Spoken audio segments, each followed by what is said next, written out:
7টি বর্জনীয়র 1 number, বিলম্বে ইফতার করবেন না কখনো। 1 নাম্বার, দেরি করে ইফতার করা নিষিদ্ধ। ইহুদিরা দেরি করে ইফতার করে। লা ইয়াজালুন নাসু আলা খাইরিন মা আজ্জালুল ফিতরা। বিশ্বনবী বলেছেন, এই উম্মত যতদিন আগে আগে ইফতার করবে, এই উম্মতের কপাল থেকে কল্যাণ কেউ ছিনিয়ে নিতে পারবে না। চিল্লায় বলেন ঠিক কি না? আজানের জন্য বসে থাকবেন না, সময় দেখবেন। স্থানীয় সময় যখন সূর্যাস্ত হওয়া মাত্রই বিসমিল্লাহ, খেজুর খেয়ে ফেলবো। পারবেন তো নাকি দেরি করবেন? 2 নাম্বার, রমাদানের পবিত্রতা বজায় রাখবো। কোনো তর্ক বিতর্ক অশ্লীলতায় আমরা জড়াবো না, ঝগড়া করবো না, সরাসরিও না, ফেসবুকেও না। করবেন কেউ গালি দিলে বলবেন ইন্নী ইমরুউন সায়েম, আমি রোজাদার।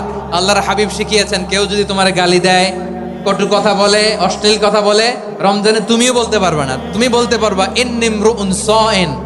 দিবেন নাকি? কি বলবেন? রোজাদার, রমজানের পবিত্রতা আমি ভঙ্গ করতে পারবো না। অশ্লীল নাটক সিনেমা আমরা দেখবো না। উপবাস থাকা দিয়ে আল্লাহর কিছু যায় আসে না। এজন্য মিথ্যার সাথে আমাদের কোনো সম্পর্ক আছে?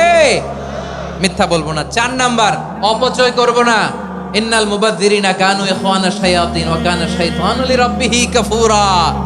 অপচয়কারী শয়তানের ভাই। আচ্ছা, যে শয়তানের ভাই ও নিজেও আরেকটা কি? শয়তান। যে শয়তানের ভাই ও নিজেও আরেকটা কি? অপচয় করব না। ইফতারি করতে যে আমরা অনেকে অপচয় করি, এগুলো করবেন আপনারা না। অপচয় করব না। 5 নাম্বারে, রিয়া, লোক দেখানো ইবাদত আমরা করব না। লোক দেখানোর জন্য নামাজ, রোজা, জিকির, তেলাওয়াত, দান, সদকা এগুলো করলে আল্লাহর দরবারে এগুলো কবুল হবে। বিশ্বনবী বলেন, দাজ্জালের ফিতনার চেয়ে একটা বড় ফিতনার ভয় আমি করি। সেটা কি? আর রিয়া, শো অফ মেন্টালিটি, লোক দেখানো মানসিকতা। এটা থেকে আমরা বিরত থাকবো ইনশাআল্লাহ। 6 নাম্বার, অনেক গুরুত্বপূর্ণ। ব্যবসায়ী ভাইয়েরা, ব্যবসা করেন কারা কারা? হাত তুলে দেখান তো আমারে। মাশাআল্লাহ, হাত নামান। ব্যবসায়ী ভাইয়েরা, অনেক অসাধু ব্যবসায়ী আছে, রমজান আসলে নিত্য প্রয়োজনীয় পণ্যের মূল্য বৃদ্ধি করে দেয় না। আপনি লাখ টাকা কামায়া ভাবছেন যে রোজাদারদের কষ্ট দিয়ে ধনী হবেন। এমন রোগ আল্লাহ আপনারে দিবে, কোটি টাকা দিয়েও আপনি হাসপাতালের বিল পরিশোধ করার ক্ষমতা আপনার হবে না। খবরদার।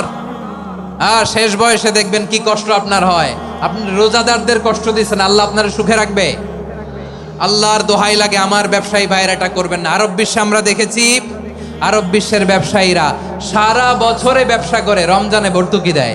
আর আমার দেশের কিছু অসাধু ব্যবসায়ী রমজানে গলাকাটা ব্যবসা করে আর সারা বছর সইটার উপর দিয়ে চলে। চিল্লায় বলেন ঠিক কিনা? করবেন না, এটা করবেন না।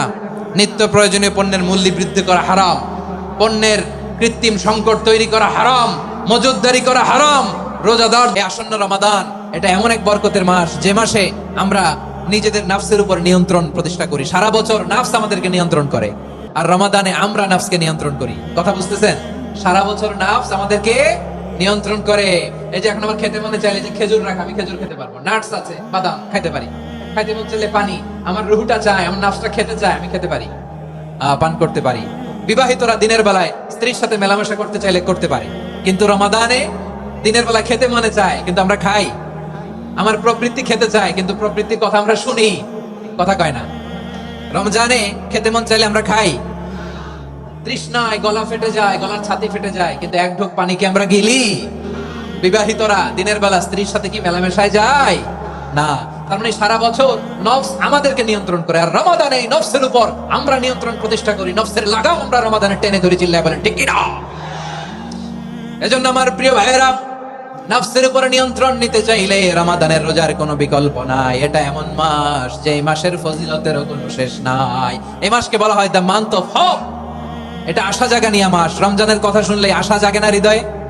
হ্যাঁ, ইদা জা রমাদান ফুতিহাত আবওয়াবুস সামা ওয়া গুল্লিকাত আবওয়াবু জাহান্নাম ওয়া সুফিদাত